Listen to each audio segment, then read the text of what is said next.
I said there is no way we are going to this event now. There's a 0% chance. First and foremost, why are you saying, but anybody can go to it? You just buy a ticket to the event. And you're all working to try to get me to confirm that I'm going. You're doing this as if you're trying to push my buttons, trying to make me get into my ego so I show up and post it on social media. Nope. Actually, while I'm attacking the feds, maybe not going to a public event which the feds are organizing is probably a very good idea. I'm good. You know what I'm going to do? I'm going to listen to Power on my headphones and go see Ye. How's that for a memorial for Charlie Kirk? That feels like the right thing for me to do right now. Oh, looks like Candace Owens might have been onto something all along, because Jaguar Wright just backed up a lot of what Candace has been screaming about Charlie Kirk's suspicious death. No cap. Candace has been shouting that something was off. And now Jaguar is stepping up with claims that make the whole thing smell rotten. Jaguar is not the type to play games, and from the sound of it, she's gearing up to name names and call out everyone who had a hand in this. This is about to get messy and loud, so buckle up. We're diving into every wild detail she's dropping. And when it comes to Charlie, she's been talking straight about a massive cover-up that's brewing behind the scenes. Candace Owens has been pushing hard for the feds to be transparent, and people went on alert when the FBI swooped in and took the lead from local cops. The FBI put out a statement saying Salt Lake City special agents and personnel responded right away. They say full resources are on deck from tactical teams to intel units, and that the FBI will support and co-lead the probe with partners. Back then, most people thought the FBI stepping in was just standard protocol. Charlie was a public figure with powerful ties, and the nature of the crime practically guaranteed federal involvement. So, when Candace Owens wouldn't let it go, plenty of folks brushed her off, saying she was being dramatic. But then Candace dropped a bomb on Twitter. The feds immediately interjected and took over the case from local police departments.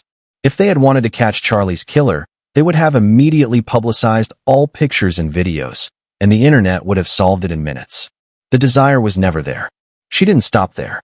She went further, accusing the feds of a massive cover-up and insisting that more people were in on it, and that the public deserves to know exactly who.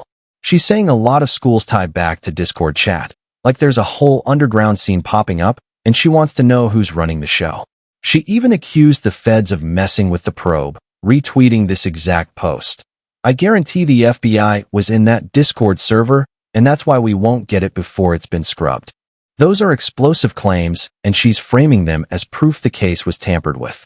Now critics call her an attention seeker, a clout chaser, even a conspiracy theorist, because that stuff sounds wild to a lot of people. She points out Charlie's close ties to powerful figures and hints at connections with the FBI director. So, she's asking straight up, why would they botch an investigation if they weren't covering something up? It's clear we're not getting all the information. It's clear something's off here. The first person, the old man, I don't even know why he was grabbed, but he was grabbed and his picture was bundled out. And then there was someone else, a person of interest. Then that didn't work. And then we got this guy. He had a bulletproof vest that might have caught the exit. Really? That's interesting. That's definitely an interesting point of view. But what kind of bulletproof vest are you talking about? Because usually bulletproof vests cover your front, they cover your back. There are points of vulnerability on the sides. Usually, I haven't seen too many. I mean, was he wearing like hardcore Kevlar, like fully body casted? That's wild. Nobody mentioned that yet. Military grade. He was wearing military grade. I don't know. It's funny. Seems like they might have mentioned that. Okay. Candace says this whole thing smells like a power play behind the scenes, and people are shouting about it. She's careful not to claim it as gospel, but she's been loud about the theory. Maybe this wasn't random. Maybe bigger players were involved. And that's why the story is getting weird. I'm not saying it's true or false, just laying out what Candace and others are saying so you can judge for yourself.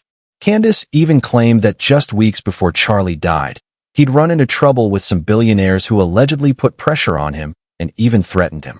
She says Charlie was beefing with some heavy hitters he'd taken money from over topics he was pushing, and the stress was real. Now she's saying the next 2 weeks will spill receipts, messages will leak, and the movement he built might roar back to life.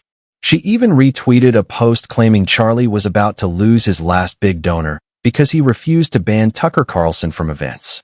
And suddenly folks are dropping crocodile tears like it's a funeral. The heat's on the billionaires, and Candace says they got to be exposed for what they are. But she didn't stop there. She kept calling the FBI shady and acting like someone's covering tracks. Reports say the FBI hasn't ruled out that others might have helped radicalize or assist the alleged attacker. And Bureau sources are reportedly diving deep into chat logs, dark web activity, and the suspect's connections. An FBI official insisted they're focused on the radicalization element. And Candace says the truth won't be hidden, buried, or classified. So tensions are rising and receipts might drop any minute. The public deserves answers. No stone left unturned. No excuses. Who radicalized this attacker? They have to be held accountable. Period. She pushed back hard and snapped. If they prefer to try another bogus narrative before my show, we'll be happy to shred that one, too. This is about to get messy. She says the FBI might be in cahoots with billionaires who allegedly took Charlie out. And by calling them out, she put a massive target on her back. Fans were shook when she skipped Charlie's memorial a few days ago, and even more shook when she said the reason was that she feared for her life. But I don't want to even get into the whole thing with the gun being dismantled, the guy jumping off the roof without the weapon. This whole thing looks fishy. And that's why I said, and I always say this, I'd rather get all the information first than make a comment. But yeah, it's just real fishy. Of course, they say we have a right to question the validity of it, and it's got to pass the smell test. There's something wrong with all of this, and everyone is starting to pick it out piece by piece, thread by thread. Everyone is starting to see something's wrong here. The question is why? People started to buy into her story fast because the official lines didn't add up. It all started to smell off fast. For starters, the suspect's own grandmother came forward claiming he never fired a gun and had no reason to take Charlie out, which flipped a lot of heads and turned skeptics into believers. She even said verbatim, "My son, his dad, is a Republican for Trump. Most of my family members are Republicans. I don't know any single one who's a Democrat.